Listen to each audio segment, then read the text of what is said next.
Question 2 will be alternative cost flow assumptions. Keeling Golf Balls sells tournament level golf balls. The following is information on the purchases and sales of the top selling golf ball sleeves.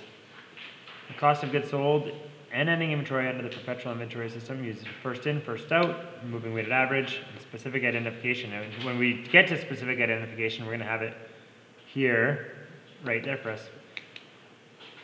First off, the $20, oh, this should have a little dollar sign there, but anyways, $20, $20, $20. What do we know about these numbers? They're a bit of a red herring. They do not affect our cost, right? These are what we sell it at. So it's the unit cost slash the price. When we sell them, we're selling them for $20 to the customer. Remember, a perpetual inventory system has 2 journal entries for every sale. The first one is record the sale. So that's when you have like cash, debit, credit sales at $20 times 70. This exercise is not worrying about that. So these are red herrings. You can cross these sales prices out. It won't help us in this. The second part of that journal entry is your debit cost of goods sold and your credit merchandise inventory. That's what we're trying to determine here. So I'm going to start with our beginning inventory. This is a FIFO, first in, first out. It's the first thing it asks for. On March 1st, beginning inventory. We have a balance of 140 units at 550. I'm just going to put a dollar sign there just for the rest of the way down. You know that column is. You said 770? Yep. On March 2nd, we had a sale. Okay. Hopefully not in our room. 70 units. This is, please do not write 20 here. That's what I'm trying to warn you of. You're going to see this. I've already written the exam. I've got that sale price there. All right? Don't write the sale price. It does not help you in this exercise. The whole point of this is the costing method. So, the price you actually want to use then is what our balance is, first in, first out. So here we have 70 at 550, 385, and I'm guessing that would leave us 70 at 550, 385. On March 3rd, purchase 280 at 595.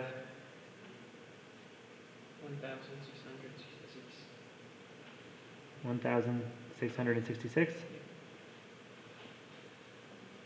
So now our new balance is 70 and 280. Now we're not averaging them because we're using the first in, first out method. 550 and 595.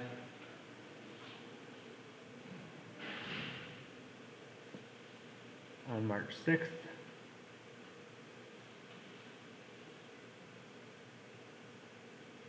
$110. Oh, sorry, that's a sale on March 6th. Yep. So, we're going to start with our 70 because it's 70 at, at 550. Equals 385, and we're going to have 40 remaining, which we will draw from, the 595 section. Leaving us a balance of, what you can do is you can add this up if you want. 110 and 326 and 623. And then, that leaves us a balance of 240 and 595. That's the 1,420. 1,420. 8.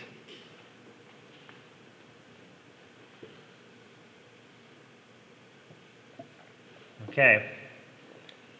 We then have a purchase. We actually have 2 purchases. So what I'll do is I'll set it up here. So on March 17th,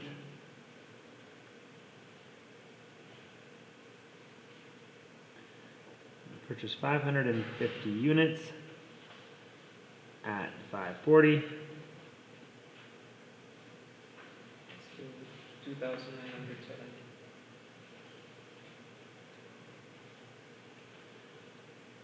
And that leaves us a balance of 240, 550.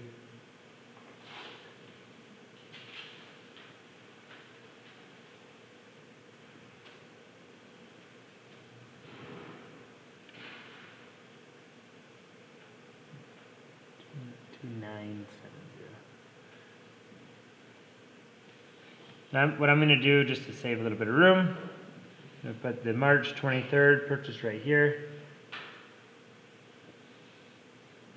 450 at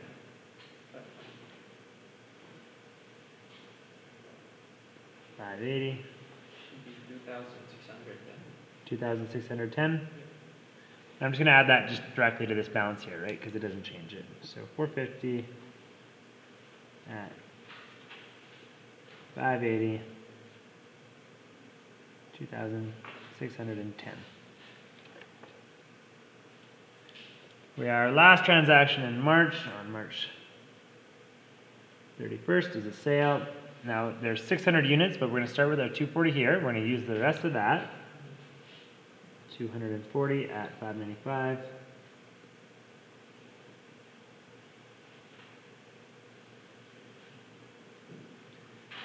$360 remains of that amount. Should we? 1944. Yes. Leaving a balance of 550 less 360, 190 at 540, which is 1,026. 1,026. 026. and 450, and then we carry on our 450 at 580 for 2,610. Now we're just going to determine what our, so this one I'm just going to add up here. So this is 600 and 2, 7, 3, 3. And so we have a closing balance of merchandise inventory at 3,660. Yep. Pardon me, 3636. Yep. This is our merchandise inventory. And our cost of goods sold, Should be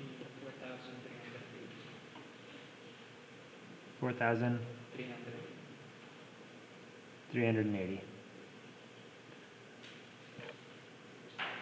And our cost of goods available for sale, our Kogas, It's 8,016. 8,016. Yeah. Okay, and that's these two added up, right? So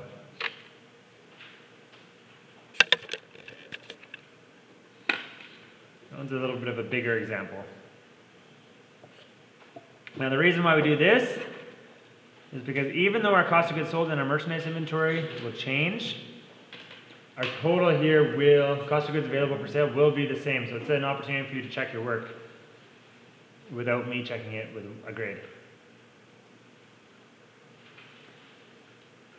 I'll just give you a moment to catch up and then we'll just turn the page over and do moving weighted average.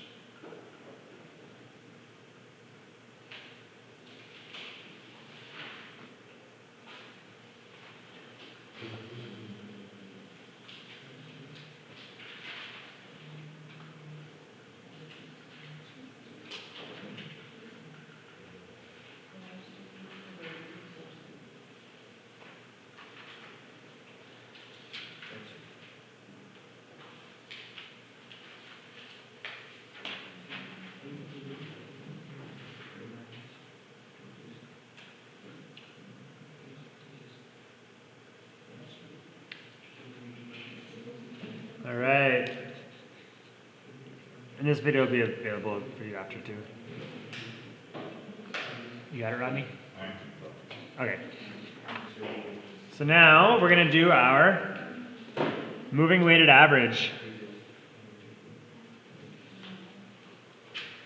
So now we have our March 1st.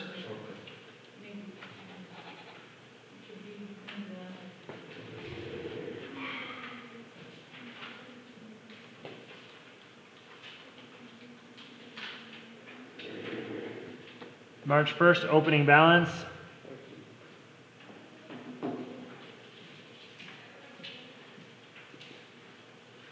same thing, 140 at 550 equaling 770. And we have a sale on March 2nd of 70 at, and this is the same thing, 385. 78.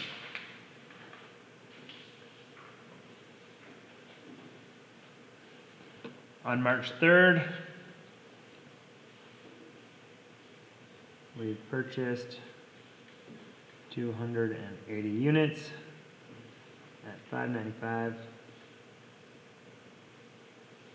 for 1,666, and balance is going to be the average of both of these. So 280 at 595, 16666. Add these up, 350 total, Should be 2051. 2051. And price should be 586.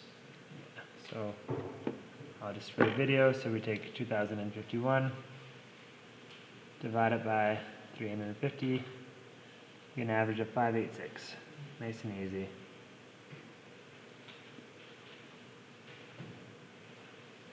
This is our new balance. So before in FIFO we kept 2 balances or more. Now we just have 1 balance moving forward. And then make a sale of 110 units on March 6th.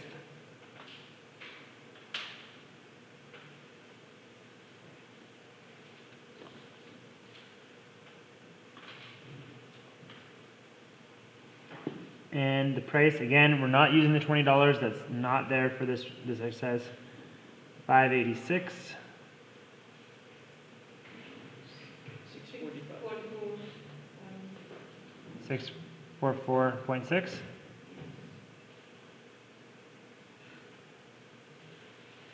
Leaving us with 240 units at 586. And we can just take 2051 less that to get our total.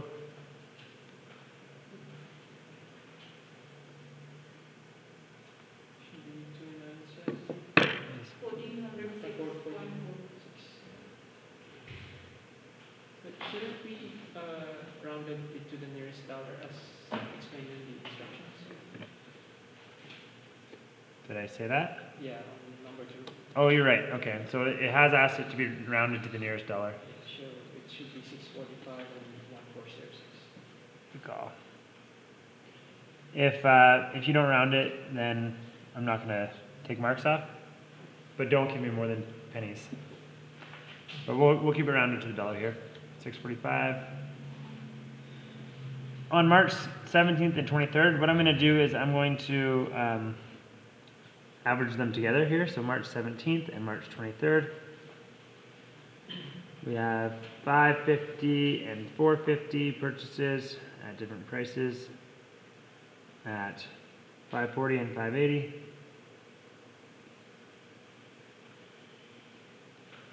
$29.70 and $26.10. And we can add those all in here.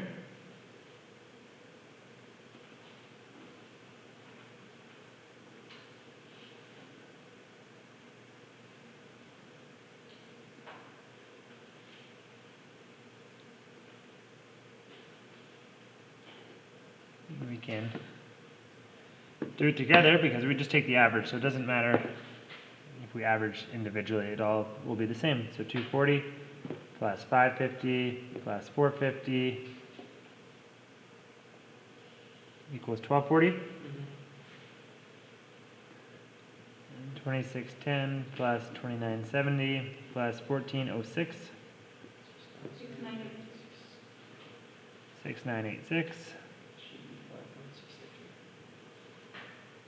So this divided by 1240. 5.63, yeah.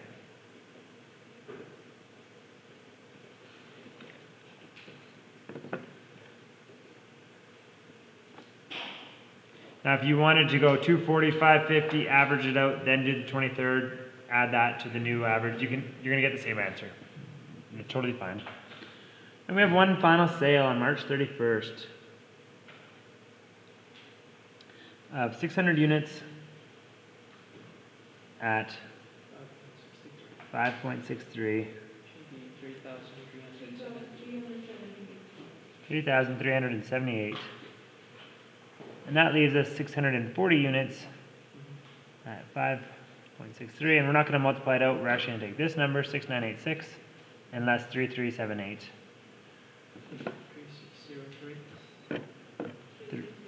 3603. 3603.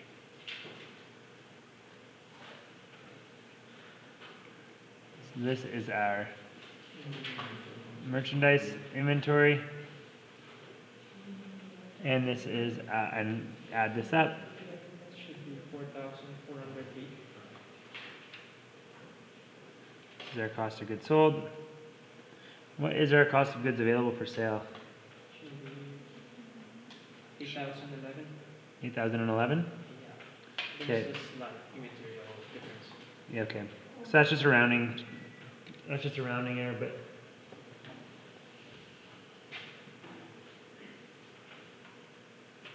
Where did we make that error?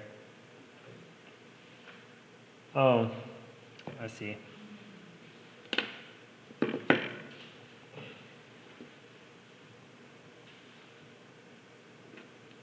So this should be 360, so this amount multiplied by this amount gets that much, but if you just take this number and less this number, and then that would be the same.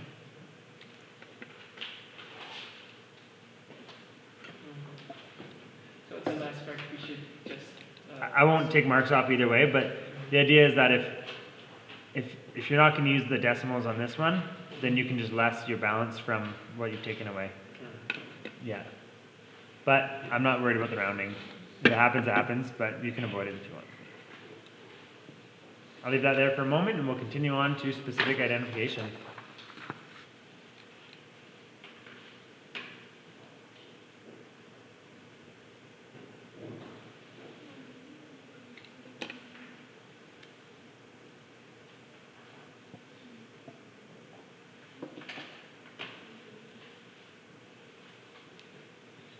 Okay.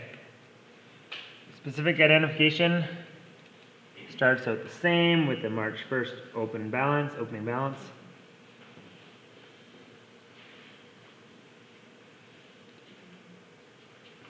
Or beginning balance, or whatever you want to call it. 140 at 550 equaling 770. We then have a sale, which is March 3rd, pardon me, 2nd. And that is going to be 70 units, and we're just checking to see exactly what it tells us. Now this one's easy because we only have one set of units, but 70 units from the beginning inventory. And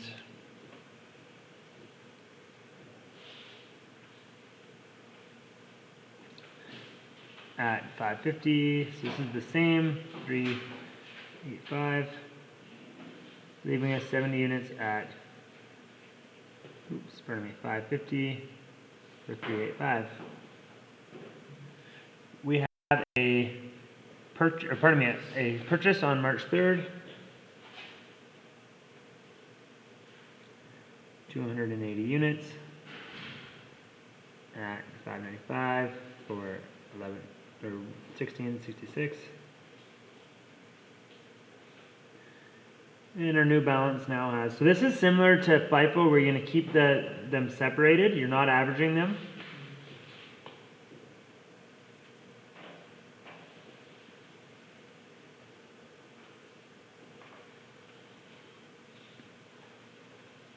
So this doesn't say anything about the sale on March 6th. Does that mean we don't need any? Yeah, I think it's just a typo. Yeah, sorry, that's a typo. It should be 6. My mistake. I'll double check the final, make sure that's not there either.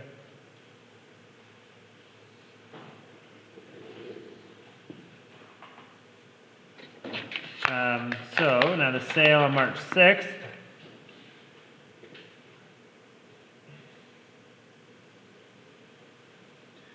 It says 50 units from the beginning inventory. 60 units from the March 3rd inventory.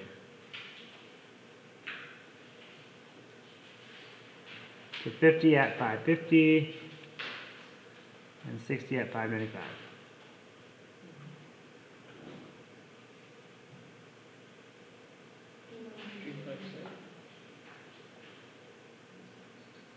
Oops, that did not mean to do that, sorry. So what is 50 at 550? 357. 357, and what is 60 at 595? 50 and 550 is 275. And 60 and 595 is 357. Okay, thanks. 50 at 550, 275. 274. Okay. I might just pull the calculator up just for the video. 60 at 595. 357. Okay. 357. You can add that up here. So it is a 110 unit sale. For 632. Now that leaves us 70 minus 50. 20. 20. Yeah. 110. 220, and then 280 minus 60 is 220. 550, 110. 110, and at 595, 1,309. 1,309. All right. What I'm going to do now, we have two purchases, 17th and 23rd. I'm just going to put them in this and this one, so that way we can just continue this balance along. So March 17th and March 23rd.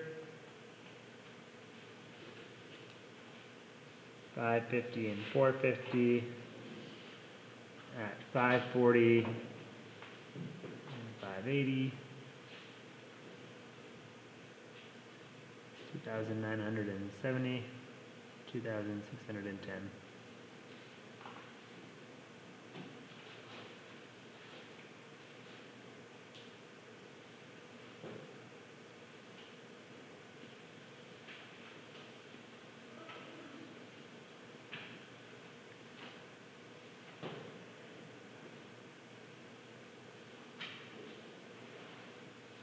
So this is our new balance, right? We've got 4 different types of product now in our balance. And on March 31st, we can set it up ourselves. So 20 units from the beginning inventory, so 20 at 550. So the rest of that.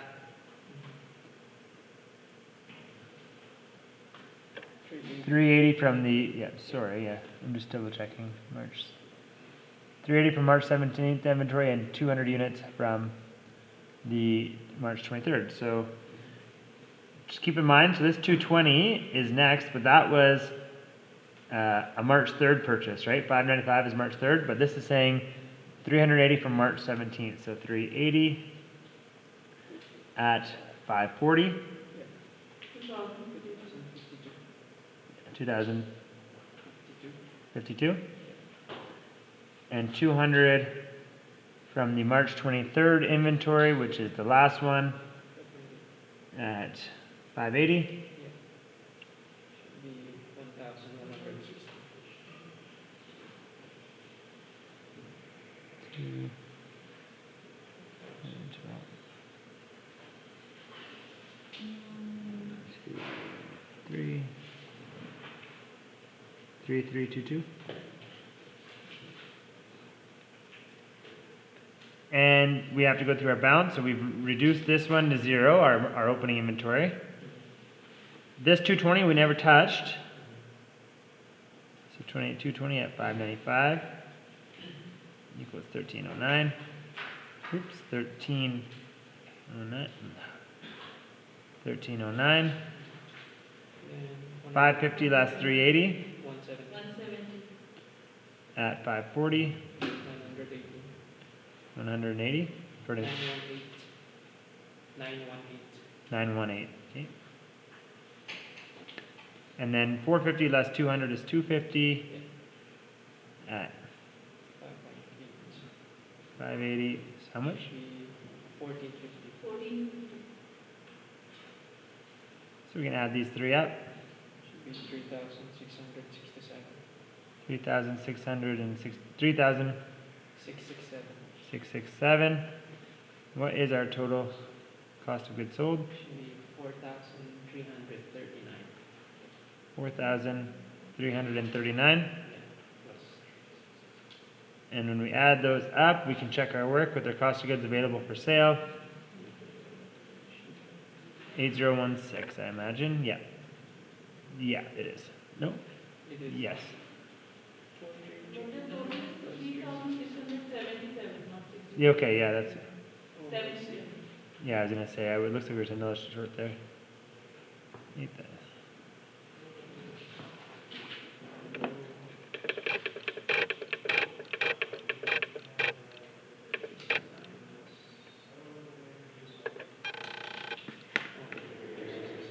All the cost of goods available for sale, despite the method used, will equal the same.